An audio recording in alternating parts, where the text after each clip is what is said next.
বলে আপনি কি শ্বশুর বাড়ি যাবেন? ভালো পাঞ্জাবি গায়ে দিয়ে আতর সুরমা লাগায়া মাথার চুল দাঁড়িয়ে হাসলানোর পরে বলতেছে, দেখো তো আমার কেমন লাগতেছে। উকিল বলে, স্যার আপনার ফাঁসি হবে, আপনার ফাঁসি হবে। বলে, তুমি বলতে তো ফাঁসি, কিন্তু ঘুমের মধ্যে গিয়ে আমি দেখতে পাইছি ফাঁসির মাধ্যমে আল্লাহ তাআলা আমার 8টা জান্নাতের দরজা খুলে দিবে। আমি মুসকি মুসকি হাসতেছে। উকিল বলে, স্যার হাসেন কেন? বলে, হাসার কারণ হলো আমি আমার জীবনে 3টা রাষ্ট্রপতি ক্ষমতা থাকা অবস্থায় মরা দেখছি। একটা হলো বঙ্গবন্ধু শেখ মুজিবুর রহমান, একটা হলো জিয়াউর রহমান, একটা হলো জিল্লুর রহমান। এই 3টাই কিন্তু রহমান।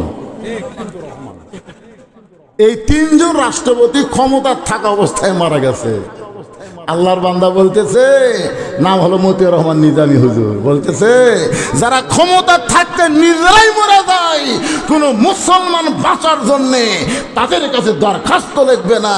এই শিক্ষা পাইছি আমরা জাতির পিতার কাছে। ধরে কোন কথা ঠিক কি না? তাহলে একটু মনোযোগ দিয়ে শোনা লাগবে। এখানে 1 নম্বর ঈমান, ঈমানকে ব্যাখ্যা করা হচ্ছে ইকরার বিল লিসান, জবানে বলতে হবে লা ইলাহা ইল্লাল্লাহ। শুধু জবানে বললে হবে না, তাসদিক বিল জানান, ওই ঈমানটা কলিজার মধ্যে জায়গা দেওয়া লাগবে। ঈমান যখন কলিজার মধ্যে সেট হয়ে যাবে, ওই ব্যক্তির কাছে জীবনের চাইতে ঈমানের গুরুত্ব বেশি হবে।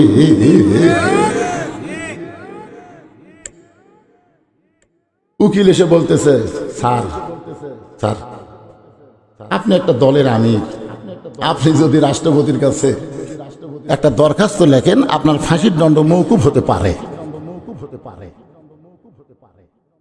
ফাঁসির দণ্ড মওকুফ হতে পারে। তো আসামি মুসকি মুসকি হাসতেছে। উকিল বলে, স্যার হাসেন কেন? বলে, হাসার কারণ হলো আমি আমার জীবনে 3টা রাষ্ট্রপতি ক্ষমতা থাকা অবস্থায় মরা দেখছি। একটা হলো বঙ্গবন্ধু শেখ মুজিবুর রহমান, একটা হলো জিয়াউর রহমান, একটা হলো জিল্লুর রহমান। এই 3টাই কিন্তু রহমান।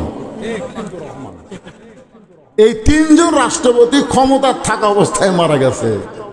আল্লাহর বান্দা বলতেছে, নাম হলো মতিউর রহমান নিজামী হুজুর, বলতেছে যারা ক্ষমতা থাকতে নিজেরাই মরে যায়, কোন মুসলমান বাঁচার জন্যে তাদের কাছে দরখাস্ত লিখবে না। এই শিক্ষা পাইছি আমরা জাতির পিতার কাছে। ধরে কোন কথা ঠিক কি না? উকিল বলতেছে, তাহলে আপনার ফাঁসি হবে। মুচকি মুচকি হাসি আর বলে, তুমি বলতে তো ফাঁসি, কিন্তু আমার আল্লাহ বলতেছে আমার মৃত্যুই হবে না। ওয়ালা তাকুলু লিমান ইউকতালু ফি সাবিলিল্লাহি আমওয়াতুন বাল আহইয়াউ ওয়ালাকিন লা তাশউরুন।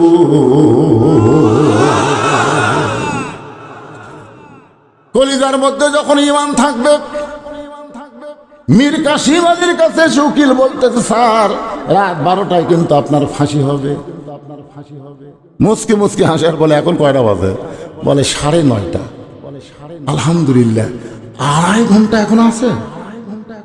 উকিল কয়, কে রাত 12টায় ফাঁসি হবি, মাত্র 2.5 ঘন্টা, তাও কে আলহামদুলিল্লাহ।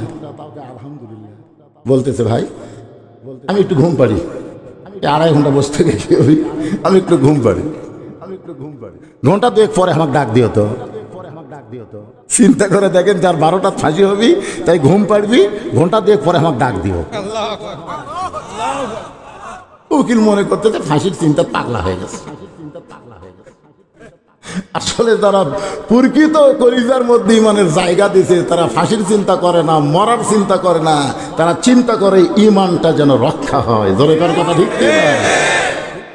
উকিল চলে গেল। 2 ঘন্টা পরে এসে দেখে ফাঁসির কন্ডেম সেলের মধ্যে মীর কাসিম আলী নাক ডাইকা ডাইকা ঘুম পাড়তেছে।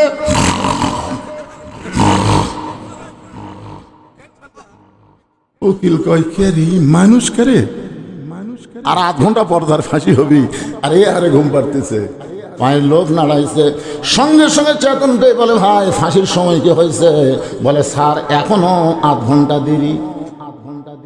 ওযু করে 2 রাকাত নামাজ পড়ে কোরআনের 2টা সূরা তেলাওয়াত করে উকিলকে বলতেছে দেখো তো যে কয়টা পাঞ্জাবি আছে এর মধ্যে কোনটা সবচাইতে ভালো? বলে ভালো পাঞ্জাবি কি করবেন? বলে সেইটা পরে ফাঁসির মঞ্চে যাবার চাই। উকিল বলে আপনি কি শ্বশুর বাড়ি যাবেন? ভালো পাঞ্জাবি গায়ে দিয়ে আতর সুরমা লাগায়া মাথার চুল দাঁড়িয়ে হাসনানোর পরে বলতেছে দেখো তো আমার কেমন লাগতেছে। উকিল বলে স্যার আপনার ফাঁসি হবে, আপনার ফাঁসি হবে। বলে তুমি বলতে তো ফাঁসি, কিন্তু ঘুমের মধ্যে গিয়ে আমি দেখতে পাইছি ফাঁসির মাধ্যমে আল্লাহ তাআলা আমার 8টা জান্নাতের দরজা খুলে দিবে। তাসদিক বিল জানান, কলিজার মধ্যে যখন ঈমান ঢুকবে ওই মানুষের কাছে জীবনের চাইতে ঈমানের গুরুত্ব বেশি হবে। তুমি যতই চেষ্টা করো তুমি তোমার ঈমান বাঁচাবার পারবা না, তুমি তোমার জীবন বাঁচাবার পারবা না। তবে একটু চেষ্টা করো, আল্লাহ তোমার ঈমান বাঁচাইয়া দিবে।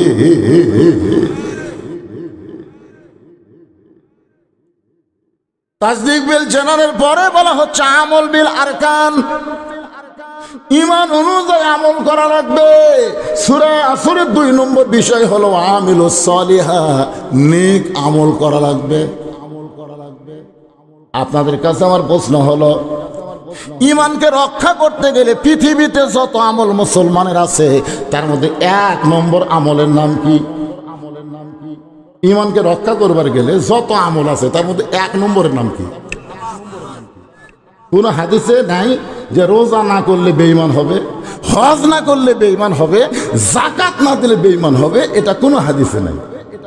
কিন্তু বহু হাদিসে বলা হয়েছে লা সালাতা লা ঈমানা, যার নামাজ নাই তার ঈমান নেই। লা সালাতা লা দীনা, যার নামাজ নাই তার কোনো ধর্মই নেই। বাইনাল আবদি ওয়াল কুফরি তারকুস সালাত, বান্দার কাফেরের মধ্যে পৃথক করার জিনিসটার নামই হলো নামাজ। মান তারাকা সালাত মুতাম্মিদান ফাকাত কাফারা, ইচ্ছা করে একটা ওয়াক্ত নামাজ বাদ দিল আল্লাহর সঙ্গে কুফরি করলো।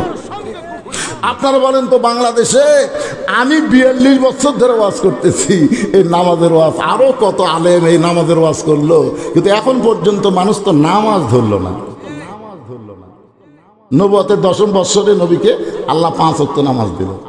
এরপরও নবী মক্কা ছিল 3 বছর। মক্কা 3 বছরে নবী বললেন আল্লাহ আপনি যেখানে নামাজের কথা বলেছেন কোরআনের শুরুতেই আল্লাহ বলেছে আল্লাযীনা ইউমিনুনা বিল গায়বি ওয়া ইউকিমুনাস সালাত, এই শুরু হলো। এখান থেকে আরো 81 বার আল্লাহ কোরআনে বলেছে নামাজ কায়েম করো। তা আমি তো নামাজ পাইলাম নবুয়তের 10ম বৎসরে, এখন 13 বছর চলতেছে। এই 3 বছরে গোপনে গোপনে আমরা নামাজ পড়লাম, কিন্তু নামাজ তো কায়েম করা যাচ্ছে না। আল্লাহ বলতে হাবিব মক্কাতে নামাজ কায়েম করা কঠিন, কারণ মক্কার ইমাম হলেন আপনি আর নেতা হলো আবু জেহেল। যেটি ভালো মানুষ ইমাম হবে, খারাপ মানুষ নেতা হবে, সেখানে নামাজ কায়েম হবে না। আজকে আমাদের বাংলাদেশের মসজিদের ইমামগুলো সব ভালো, কিন্তু সমাজের নেতাগুলো সব শালা খারাপ। কথা বলেন ঠিক কি না? যার কারণে নামাজ মাঝে মধ্যে পড়তেছে কিন্তু নামাজ কায়েম হচ্ছে না। তো রাসূল বললেন তাহলে আপনি যে 82 বার নামাজ কায়েমের কথা বললেন, নামাজ কায়েম কবে হবে? আল্লাহ বললেন আপনাকে হিজরত করে মদিনা যাওয়া লাগবে, যেখানে আপনি ইমাম হবেন, আপনি নেতা হবেন। আল্লাযীনা ইম্মাক্কান্নাহুম ফিল আরদ, মুসলমানের মধ্যে কাউকে যখন প্রধানমন্ত্রিত্ব দেওয়া হবে, মুসলমানের মধ্যে কেউ যখন প্রেসিডেন্ট হবে, তার 1 নম্বর দায়িত্ব হলো নামাজ কায়েম করা। এখন আপনারা বলেন তো আগামীতে কোন দল ক্ষমতাত গেলে নামাজ কায়েমের আন্দোলন করবে? যে শালারা বলতেছে ইসলামের রাজনীতি নাই। হায় হায় রে,